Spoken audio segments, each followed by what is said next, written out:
One can for garbage, another for recycling, and a third for compost. In San Francisco, the blue and green cans get a lot of use, but not as much as the city would like. Today we lead the nation. We're at 70% recycling rate.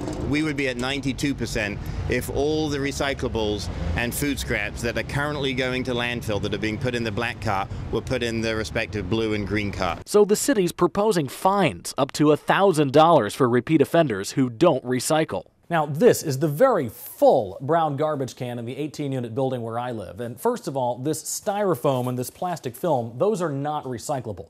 But what about all the stuff underneath them? Well, I'm not really dressed for it, but I'm about to go dumpster diving to find out. Chinese leftovers. That would be compost. And so is this pizza crust.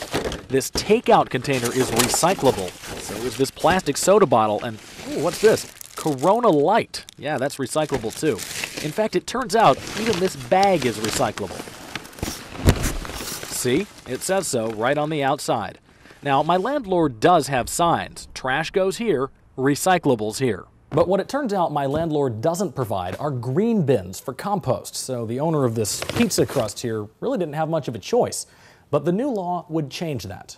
We get about 150 calls a week from tenants of buildings whose landlords say, we do not want to have recycling or composting in this building. And while they'd be required to have those services, we don't intend to actually fine people, but we intend to use the fine as leverage to encourage people to change behavior. Do you think people will if you announce that you're not going to actually enforce it? Well, I guess that was a stupid statement I just made. Newsom says you'll probably just get a warning, and then another warning.